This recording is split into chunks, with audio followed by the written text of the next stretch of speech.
Welcome to Reddit After Hours. This is r/Entitledparents, where OP's mom thinks that she's entitled to her new apartment, and OP's dad thinks that he should give up his entire life to take care of his brother.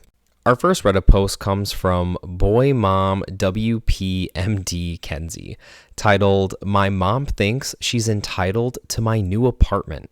My mother thinks that my apartment is her home in the city. She recently rekindled a romance with the father of my middle sister. I'm the oldest and parents separated, and I got my middle half sister and half brother. Got back together, and I got my youngest sister. This man left her high and dry while she was pregnant and ruined my childhood. Not that it was even great before. She goes on dates and he lives in the city. So Friday night, she will come to my house to get ready in my 1-bathroom, 1-bedroom apartment that I live in with my autistic 8-year-old, taking hours and blocking the bathroom. Then she leaves and comes back on Sunday with her hair all messed up and dirty clothes. She proceeds to climb in my bed and sleep for hours.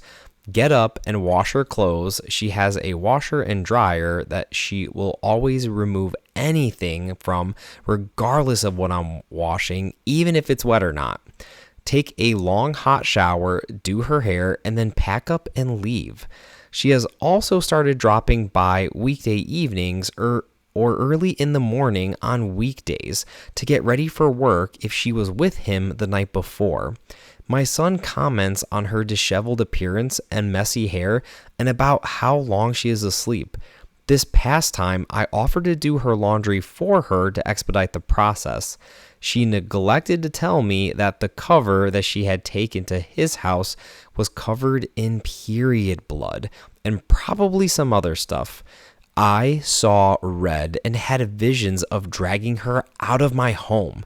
But I patiently waited until she was about to leave to tell her not to come back. Now she uses the excuse of having to pee or poo to come over every evening to do just that.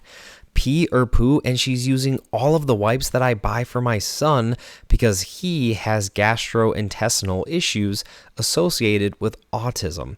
I told her she wasn't allowed to use my wipes as she has no condition, which makes her system act up. I have IBD. She proceeded to yell, offer to buy wipes, realize that she didn't have the money, continue to yell, use the bathroom, and said wipes while talking mess in the bathroom. And when I sat her down a few days later, after I thought she calmed down, she proceeded to try and fight me in the living room after I asked her why she thought she was entitled to my wipes. Fast forward to last week, and she came in to pick up my son for the weekend and ran to the bathroom and proceeded to leave the door open. She never does this.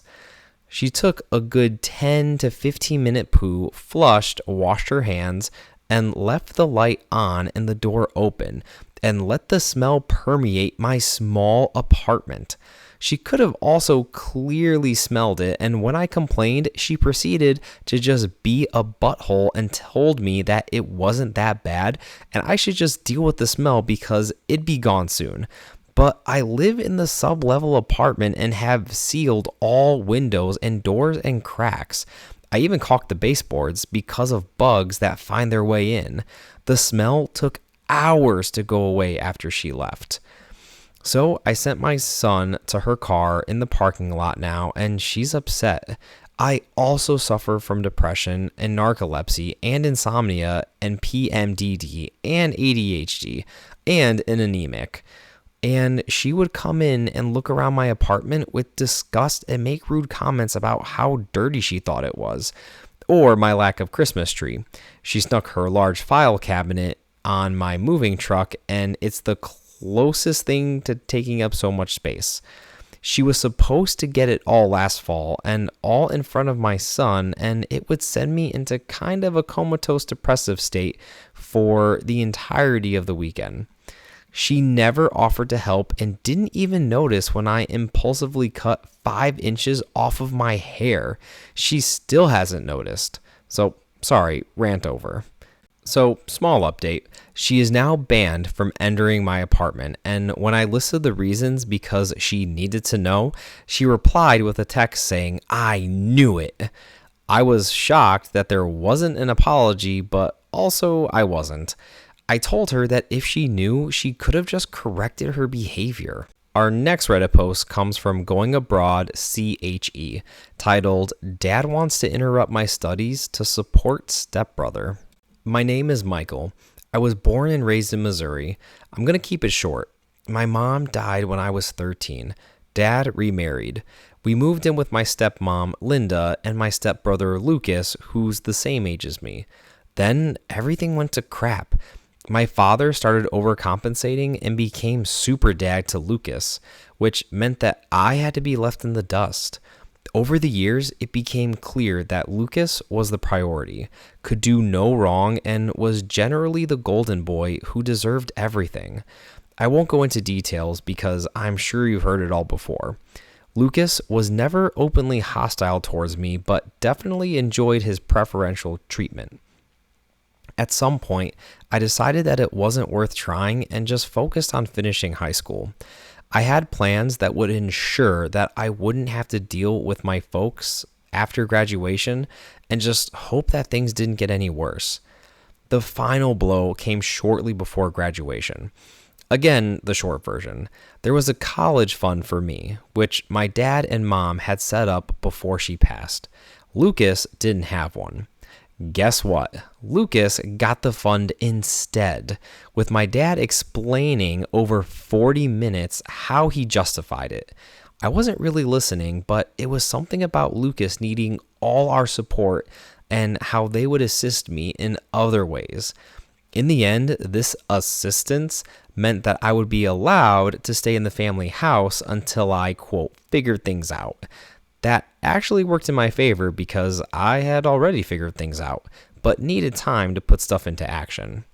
What Dad seemed to have forgotten was that Mom had been an immigrant from Switzerland, and since Switzerland operated under citizenship by descent, I had inherited Swiss nationality at birth. I also spoke decent German, my mom having insisted on speaking it to me exclusively before she passed. I had started researching Switzerland and its universities when I turned 16. It was perfect. Tuition fees were a fraction of what the US charged. As a citizen, there would be no restrictions on work. The whole process took around a half a year. Getting my passport, applying to my university of choice, saving up money for the first month there. It was fairly straightforward, but exhausting. After about 6 months, I simply walked out of my dad's house and left the key on the counter. Told them that I'd be leaving a week before that, which was acknowledged with a grunt and a shrug from Dad. I assumed we were thus done and parting somewhat amicably. So I got my ass over to Switzerland and started my studies. My family never contacted me. The 2 first semesters were rough and I didn't have time to socialize, be it in real life or online. But after that, things got bearable. Accordingly, I got back into contact with my buddies back home and started posting on social media again. Posts about my life, my studies, and random stuff. Big mistake. It took my folks merely 2 days to reconnect. I will have abbreviated.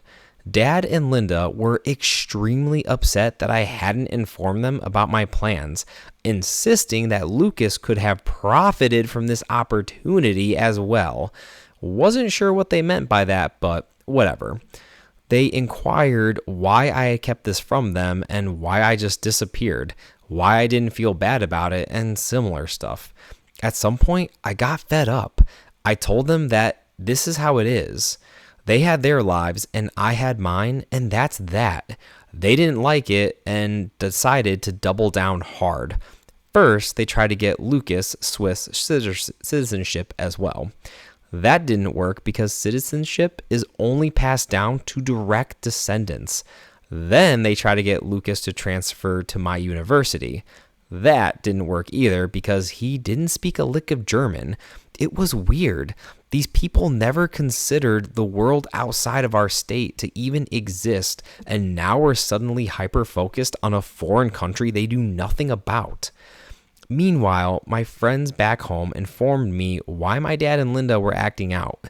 Lucas had apparently started living large, a private apartment, car, partying, and thus depleted the college fund, which would have easily lasted through his entire degree within record time. Now he was hanging on by the skin of his teeth, and they thought the route that I had taken would somehow solve their issues. It didn't. The whole situation blew up completely when they convinced me to participate in a video call. I agreed. Me, Dad, and Linda were there. They started off laying out their various imaginary grievances again, talking about how Lucas deserved to profit from my opportunities as well.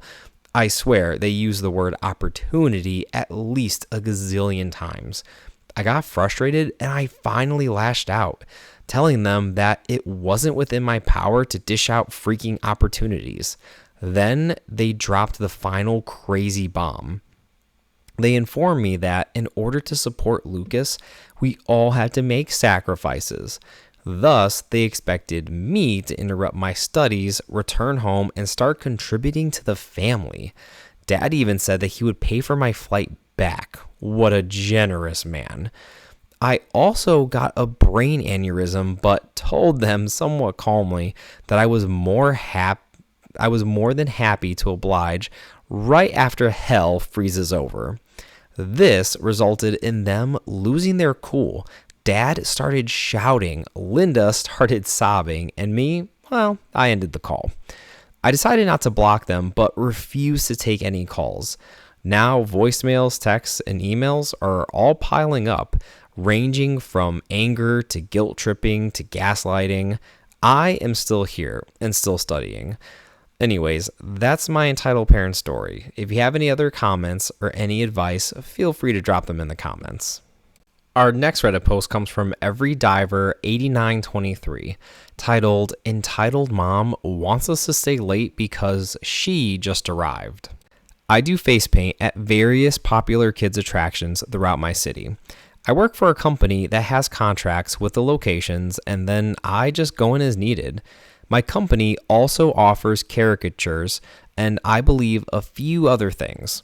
I'm sure I've got tons of stories, but this one always sticks out to me. It was New Year's Eve. I had plans that night, and thankfully, my boss was letting me off at 4 p.m. because the location I was at had a private event starting at 5. The caricature artist was also off at 4. It takes us roughly 20 to 30 minutes to clean everything up, so around 3:45, we start cleaning up. I'm finishing up everything and throwing my trash out, closing up our registers, and getting ready to pull my signs in. My stand has a sign that says closed that I put up. As I'm pulling my signs in, a lady comes up the stairs with a boy and asks if I'm closed. I tell her that I am, and she asks why I'm closing at 4. I explain that it's New Year's Eve and the location has an event going on that I'm not needed for. She goes off about how she just wanted to get her son to get his face painted and she can't believe I'm closing. I apologize, but I wasn't supposed to be there past 4. Honestly, if I still had my supplies out, I usually will do a face paint, but everything was put up and cleaned, and I didn't have time to redo everything. She notices the caricatures, then asks if they're closing. I let her know that they are, and she's flipping out again about how it's only 4 and we should stay longer because she wants stuff. She says that we just got here and you guys are leaving. How are we supposed to get anything done? She continues to insist that I stay longer to paint her kid's face and make the caricature artist stay as well. But it was already after 4 at this point and we were both exhausted. Finally, she just rolls her eyes and walks away, still yelling about how she just got there and how ridiculous it is that she can't get her son's face painted. The son didn't have any interest in the face paint. It was the mother who wanted him to get it. I wonder how she reacted when she found out that the entire location was closing down for the event within the hour.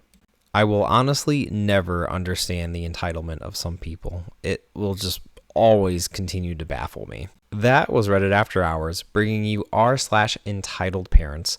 Thank you all so much for listening, and if you like these videos, like and subscribe for more Reddit content.